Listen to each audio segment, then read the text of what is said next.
In today's video, I'm going to show you how to hand embroider using beads. I will be using a 10-inch wooden embroidery hoop, and I went ahead and already placed some embroidery fabric on the hoop, and I will link all of this in the description box below where I've got all these materials. Everything is from Amazon. And today I will be making this hibiscus flower.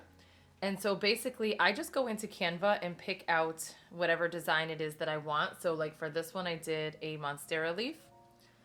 And then I just print and trim all around it. It doesn't have to be perfect.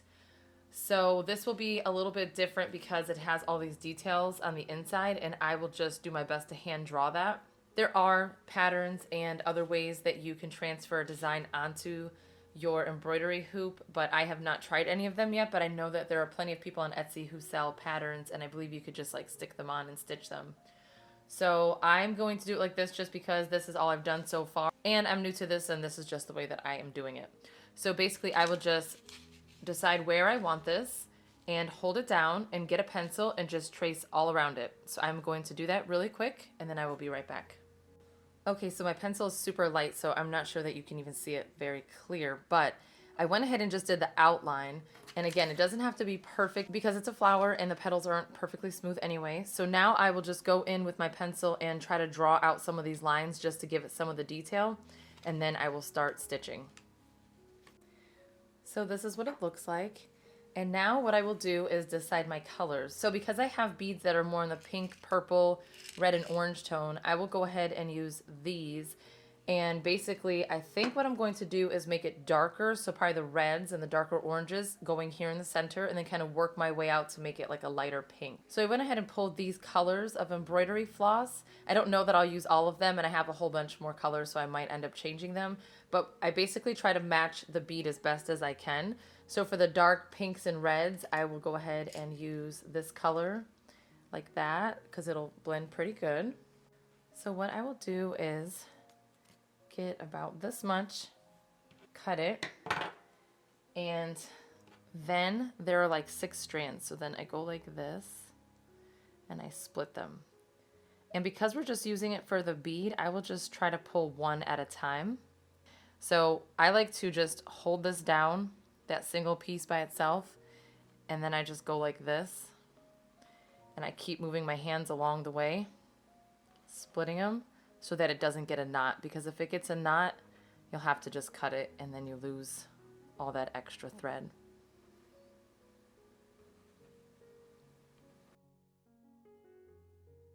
So I don't make these pieces too long because of this process right here, because they have a tendency of getting tangled up. Okay, so I have my one piece. So I like to give it a fresh cut so that the end is nice and flat. And when it's one piece, it's a lot easier to place through your needle.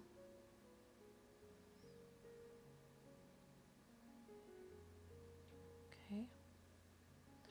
And then just get both ends like this.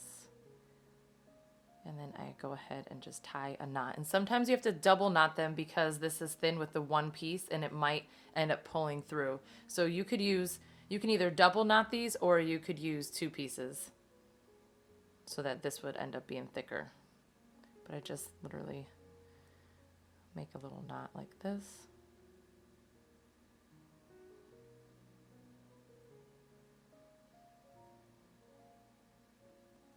And now I'm ready to start. So I will know after the first one if this is going to pull through, and then I will knot this some more. So the first thing I'm going to do is find my starting point, which will be right here in the center. And you don't have to start in the center. This is just where I'm choosing to start. And so basically from the back, I will just push my needle through about here. That's fine. And then pull my string. And if I don't pull it too hard, I can see that that knot was good enough. It's not going to come through. So then I will just grab a bead. I'll use this darker one. And then right next to it, like leaving a tiny little gap, I will poke my needle back through and pull. And there's my first bead. And so for the center here, what I'm going to do is probably make like a circle of them, like a cluster right here in the center, and then I'll start working those lines through. So my plan is to paint this as well, so it's not going to be entirely made of beads. So I will end up, and you can paint this first if you want to, but what I will end up doing is doing a cluster in the center here and then start doing my lines, and then after I'm done I'll go in and paint everything. And now I will be doing a back stitch for all of these, and that just means I am going to place my needle next to it with a little space in between, pull through, get your next bead, and then go backwards, like right back next to that previous bead.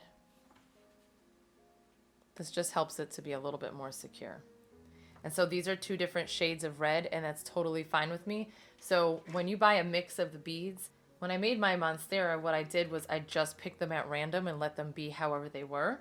And you could do the same with this, but because of it being a flower, I'm probably going to stay away from colors like this for the center and just stick to the darker reds and oranges. So again, find a spot right next to your bead. Right here will be good. Pull through. And then add your next one.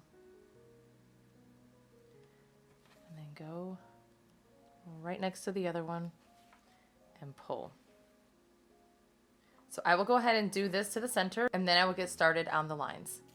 Okay, so I have this little cluster made, and I tried to make it so that it was not perfectly circle.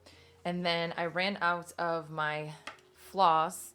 So what you want to do is make sure you leave yourself a little bit of a tail, because then you go and you just place your needle underneath some of the stitches, pull it through, and then bring it back around and go through. Then you just take your needle, go under the stitches. And this needle is actually longer than the one I used before, so it's not going to fit the same way. But basically just make a little knot so that this doesn't unravel.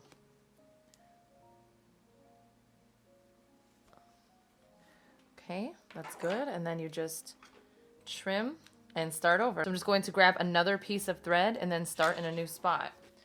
But now I think I'm going to just go ahead and start going along these lines. Okay, so now I'm going to start here and work my way over these lines. So I had separated my reds, and I'm just going to do a few of them, and then maybe as I get closer to the tip of the line, I'll switch it to a shade of the orange. When I started, it's the same process. Go ahead and just leave a little space, push it through, pull it, leave a little space again, and you're just following the lines. Grab another bead and then do that back stitch. Go right up against the previous one. Pull through. And these move a little, and it's totally fine. So if they look like they're not perfectly lined up, it's not really a big deal. You can always just move them around a little bit after.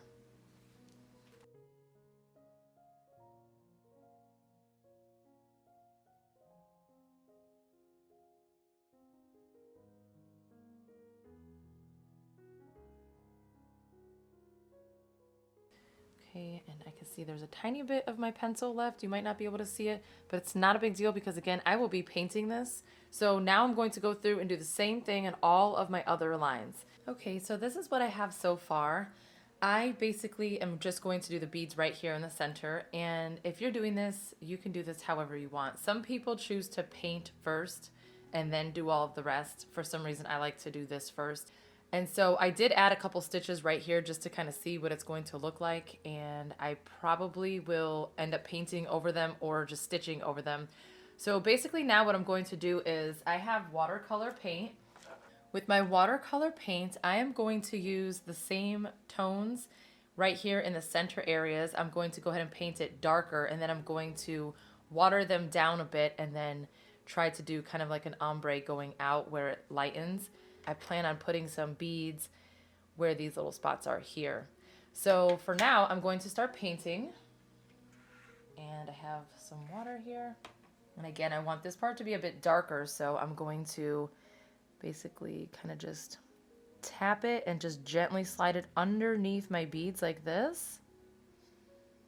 And again, people probably do this in many different ways, but this is just how I'm doing it. So I find that if you actually kind of go like this, it helps cover those spots because it wants to go into the holes of the fabric. So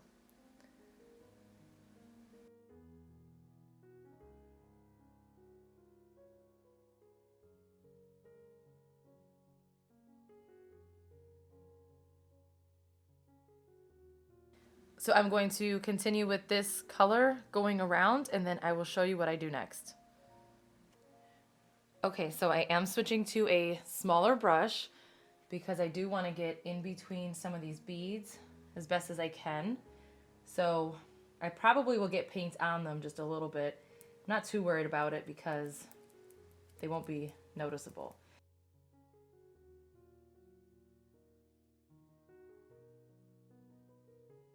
Okay, I think that looks pretty good. So now I'm just going to go ahead and choose a shade that is just a little bit lighter and a little bit more orange, and then just kind of bring it out some more. And actually that looks pretty dark still, but it's more orange, so it's just kind of fading into another color. And then to make it lighter, I need to water it down like this. So I will be painting over these lines, but because I already have a picture of what I'm trying to do, I'll be able to go ahead and stitch back into those spots.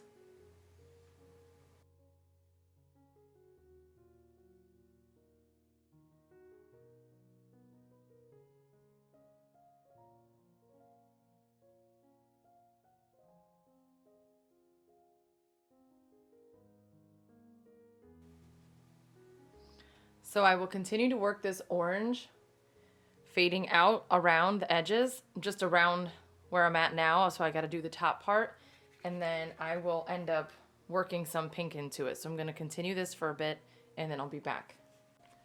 Okay, so I went ahead and added actually a few more shades of orange and a tiny bit of like a yellow orange. And now I'm working on a little bit of pink, and I'm just trying to get everything to kind of blend. So I'm letting it just go right on top of the other color, adding water and just letting it bleed into each other. So this is all you need to do, and you do it your own way. You just pick your own colors and, you know, blend them however you want. You can make them really deep and dark the whole time. You don't have to blend them. So this is all I'm going to do to finish the rest. I'm just going to continue doing the pink around the edges, and I might just work in some other colors here and there, but basically that is it for the painting part of this. So again, I started out just by tracing and then adding beads into the center, and then now I'm adding the paint, and then I will end it with some stitches and a few more beads. So, and you can do this in whichever order you prefer. You can paint first. So I'm going to go ahead and finish all the painting, and then I will show you how I add the stitches at the end. Okay, I am done with my painting, and so what happened was I actually wet the edges a little bit too much and it started to bleed through. I didn't experience that the last time that I made something because the beads were blocking, and I also did not add extra water. So what I did was I extended out the paint a little bit and I left raw edges just because that's how the flower is in real life. So now I did consider putting some leaves here, but just in case it messes the whole thing up, I'm not going to. Again, I just extended out the flower, which I think it actually looks better this way anyway. I will just use the same backstitch to do the whole entire outline. And then because I have all these pencil lines that are showing through, I am going to put stitches all throughout. So I will be also using the orange. So now I am going to thread my needle and get started. So I decided I am going to try using the thread the way that it comes with the 6 strands all together. So it will be thicker. I'm not sure if this is going to work out. I'm going to try it really quick, and if it doesn't look good or if it's too hard, I will actually just go ahead and stop and pull them out before I go too far. So I'm just going to pick a spot. Right here will be good. Pull the thread through. And then again, I'm going back. I don't want huge spaces in between. So just pull it through again.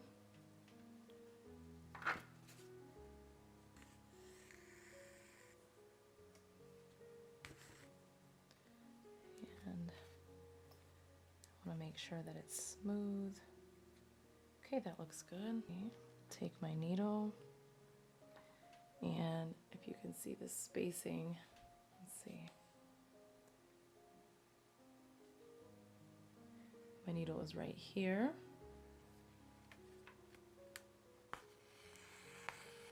And then I am going to just place it right behind the previous one.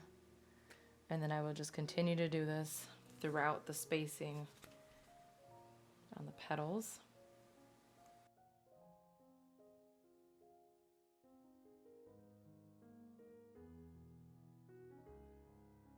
Okay, so I'm going to continue to do this throughout my petals. It's going to be the exact same process. I might end up changing when I get closer to the edge to a different color. I'm not really sure yet. I might switch to some of the pink. So I'm going to go ahead and continue my backstitch in all of these spaces where I have all of these lines. And again, it's the same process over and over. Okay, I did the orange, and there are lines from my original outline that are here that I'm going to do the same stitch, but I'm going to use the pink with, again, all 6 pieces. But when I do this very, very outer edge, I am planning on using half of this, so I will split it into 3. So again, I'm just going to pick one of my spots, so right here.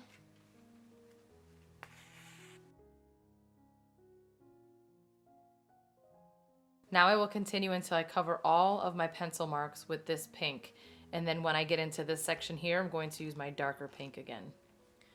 Okay, I actually forgot that I had one of these. So these are really handy to have because you can go ahead and thread your needle super easily just by slipping this into your needle. Grab your thread, place it through the loop, and then just pull it through. And that's it. So for the details here, I went ahead and split my thread, so I will be using like 2 or 3 strands. For the trim, I used the thicker one, and that's because I really wanted to make sure I got my pencil marks covered, so the rest will be thinner. I'm going to start here at the bottom and just kind of go over what I already had placed there.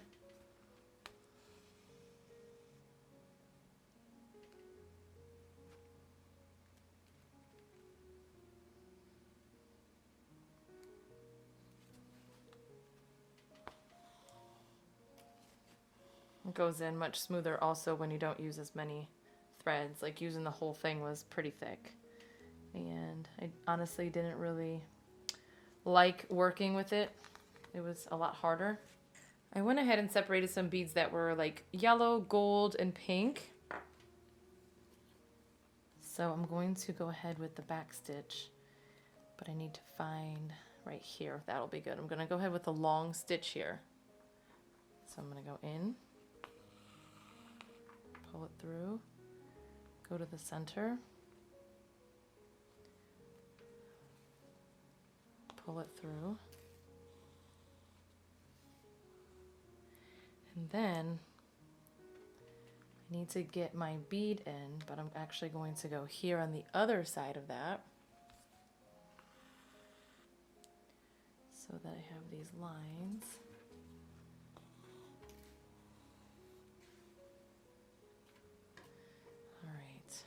Now, at this end, I will go here, hoping that this will cover all the pencil marks that I made. Grab a bead. I'm going to do these at random. Okay, this one, yeah, it's good. I thought it was clear, but this is the clearish yellow that I wanted. And then, same exact thing like before. Just do a back stitch, and I'll pull that bead in there. Okay. That looks good. And then I need to do the same thing on the opposite side. Grab a bead. And then go back right here, pulling it through. Okay, and as you can see, I have my first two, and then I need to get to the next spot. So I'm just going to repeat this until I make my way all the way up. So I'm going to go back stitch, just kind of tracing over my lines. And then I made these two a little bit shorter, and it's okay if it's not exact according to the way I traced. It's not really a big deal at all. As long as everything gets covered, I'll be happy with it. And actually, I'm just going to extend it out to this side because it's so short instead of doing two small pieces. And then I will add two beads. So I'm going to go ahead and finish working on this section here. And then when it is done, I will go ahead and outline the entire flower. Okay, I'm done with the beads. So now I'm just going to go around the entire edge. So even here where I have some of that already done from when I had the pencil there, I'm going to do the same stitches, the back stitches all the way around, and then that will be my last step. Okay, and this is it. So now at this point you can leave it in the hoop and trim around the edges or sew it back so that it covers everything up, or you could take it out of the hoop and put it in a frame, which is what I might do with it. But anyway, I hope that you enjoyed this video. If you did, please give it a thumbs up and don't forget to subscribe. Thank you so much for watching.